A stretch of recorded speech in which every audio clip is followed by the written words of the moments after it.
Hello everyone, आप सभी का स्वागत है हमारे यूट्यूब चैनल कल्प पीसीएस में।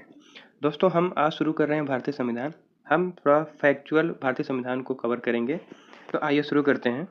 सबसे पहले हम शुरू करेंगे भारतीय संविधान की ऐतिहासिक पृष्ठभूमि। हम इसमें शुरू करेंगे रेगुलेटिंग एक्ट 1773 से। भारत में एक सुनिश्चित शासन प्रणाली को आरंभ करने वाला अधिनियम 1773 का रेगुलेटिंग एक्ट था। रेगुलेटिंग एक्ट किस वर्ष लागू हुआ था? 1774 में। बंगाल प्रेसिडेंसी के प्रशासन हेतु एक गवर्नर जनरल की नियुक्ति किस अधिनियम के तहत की गई थी? Regulating act 1773। 1773 के रेगुलेटिंग एक्ट के अंतर्गत किन अन्य प्रेसिडेंसियों को बंगाल प्रेसिडेंसी के अधीन कर दिया गया था? मद्रास और बम्बई प्रेसिडेंसी को बंगाल प्रेसिडेंसी के अधीन कर दिया गया था 1773 के रेगुलेटिंग एक्ट के तहत। नियम के द्वारा बंगाल के गवर्नर को बंगाल का गवर्नर जनरल बना दिया गया था। बंगाल के गवर्नर को बंगाल का गवर्नर जनरल, ये है 1773 का रेगुलेटिंग एक्ट। रेगुलेटिंग एक्ट 1773 द्वारा गठित गवर्नर जनरल की परिषद की सदस्य संख्या कितनी थी? गवर्नर जनरल की जो परिषद थी उसमें कितने लोग थे? उसमें 4 लोग। बंगाल का प्रथम गवर्नर जनरल किसे बनाया गया? वारेन हेस्टिंग को बंगाल का प्रथम गवर्नर जनरल बनाया गया था। नियम जिसके अंतर्गत भारत में सर्वप्रथम सर्वोच्च न्यायालय की स्थापना की गई थी, ये है रेगुलेटिंग एक्ट 1773। रेगुलेटिंग एक्ट 1773 के द्वारा सर्वप्रथम कहाँ पर सर्वोच्च न्यायालय की स्थापना की गई थी? तो कलकत्ता में। रेगुलेटिंग एक्ट 1773 द्वारा स्थापित सर्वोच्च न्यायालय में न्यायाधीशों की संख्या कितनी थी? तो 4, एक मुख्य न्यायाधीश और 3 अन्य न्यायाधीश। रेगुलेटिंग एक्ट 1773 द्वारा स्थापित सर्वोच्च न्यायालय की अधिकारिता क्षेत्र में शामिल विषय सिविल, आपराधिक, नौसेना मामला। 1773 के रेगुलेटिंग एक्ट द्वारा स्थापित सर्वोच्च न्यायालय के निर्णय के विरुद्ध अपील हो सकती थी प्रिवी काउंसिल में। प्रिवी काउंसिल में 1773 के एक्ट के द्वारा स्थापित जो सर्वोच्च न्यायालय था उसके निर्णयों के विरुद्ध अपील की जा सकती थी। 1773 रेगुलेटिंग एक्ट की त्रुटियों के परिमार्जन हेतु किस अधिनियम को पारित किया गया था? एक्ट ऑफ सेटलमेंट 1781 एक्ट लाया गया था। किस अधिनियम के द्वारा ईस्ट इंडिया कंपनी के मामलों को देखने के लिए बोर्ड ऑफ डायरेक्टर की स्थापना की गई थी? बोर्ड ऑफ डायरेक्टर की स्थापना की गई थी 1773 का जो रेगुलेट। अब देखते हैं Pitt's India act 1784।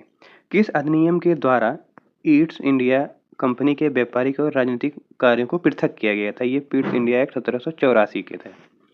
Pitt's India act 1784 के अंतर्गत ईस्ट इंडिया कंपनी के पर राजनीतिक नियंत्रण एवं निरीक्षण हेतु किस संस्था की स्थापना की गई थी? तो बोर्ड ऑफ कंट्रोल। यहाँ आप ध्यान रखिएगा, बोर्ड ऑफ डायरेक्टर की स्थापना की गई थी रेगुलेटिंग एक्ट 1773 के तहत, और बोर्ड ऑफ कंट्रोल की स्थापना की गई थी 1784 के पीट्स इंडिया एक्ट के तहत। इंडिया एक्ट 1784 के तहत पूरब के देशों में ब्रिटिश उपनिवेशों के प्रशासन पर नियंत्रण और निरीक्षण का उत्तरदायित्व किस पर था? बोर्ड ऑफ कंट्रोल पर। 1784 के पीट्स इंडिया एक्ट के अधीन गठित किए गए बोर्ड ऑफ कंट्रोल के सदस्यों की नियुक्ति कौन करता था? ब्रिटिश सम्राट द्वारा। पीट्स इंडिया एक्ट 1784 के तहत कंपनी के व्यापारिक मामलों के अधीक्षण की नियुक्ति किसके पास थी? बोर्ड ऑफ डायरेक्टर की।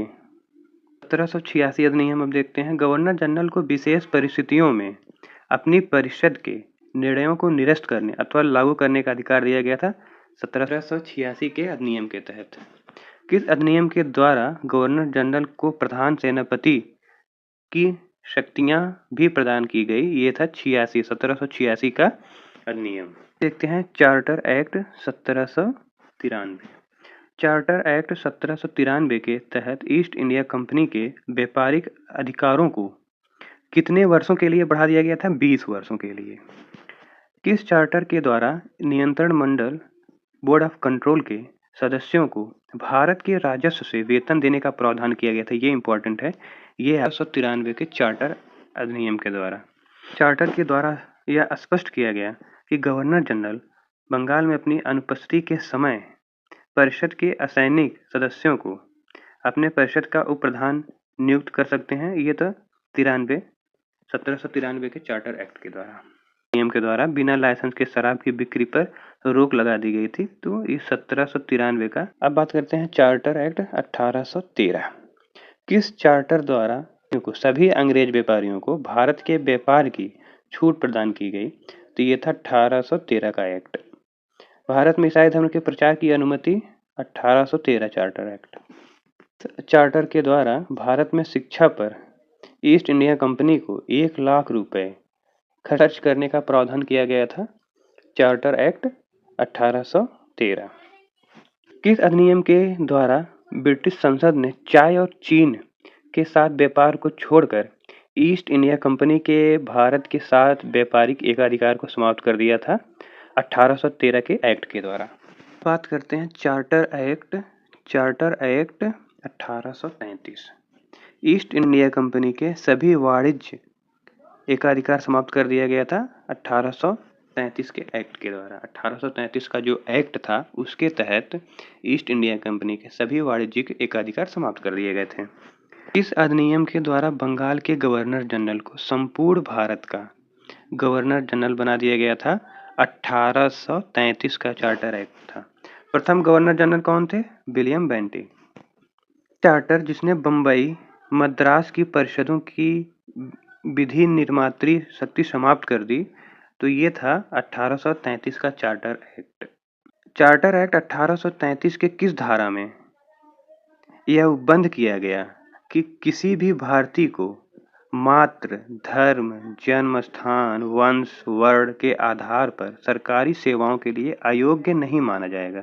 ये धारा थी 87 जो कभी इस चार्टर एक्ट के द्वारा यह सुनिश्चित किया गया कि भारतीय क्षेत्रों का प्रशासन अब ब्रिटिश सम्राट के नाम से किया जाएगा।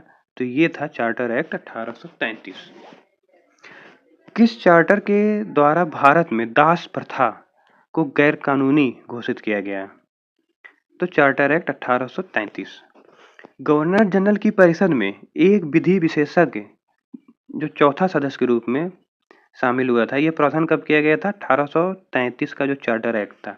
और ये विधि विशेषज्ञ शख्स कौन था? इसका नाम था मैकाले, लॉर्ड मैकाले। अब बात करते हैं चार्टर एक्ट 1853। पहली बार किस एक्ट के द्वारा गवर्नर जनरल के विधायी व प्रशासनिक कार्यों का विभाजन किया गया? Charter act 1853। किस एक्ट द्वारा विधि निर्माण के लिए भारतीय केंद्रीय विधान परिषद की स्थापना की गई? तो 1853 के एक्ट के द्वारा। किस राजलेख में बंगाल के प्रशासनिक कार्यों हेतु एक नए लेफ्टिनेंट गवर्नर की नियुक्ति का प्रावधान किया गया? यह था 1853 का चार्टर एक्ट। 1853 के चार्टर एक्ट के द्वारा सिविल सेवाओं के लिए प्रतियोगी परीक्षा का शुभारंभ हुआ तथा इसे भारतीयों के लिए भी खोल दिया गया। वर्ष 1854 में एक समिति की स्थापना हुई। यह समिति थी मैकाले समिति।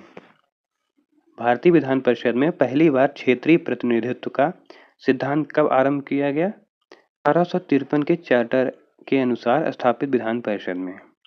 किस राजलेख द्वारा ब्रिटिश सरकार ने ईस्ट इंडिया कंपनी के निदेशकों से भारत में की जाने वाली नियुक्ति संबंधी शक्ति वापस ले ली? ये था 1853। किस अधिनियम द्वारा विधि सदस्य को गवर्नर जनरल की परिषद का पूर्ण सदस्य बना दिया गया? 1853 के एक्ट के द्वारा।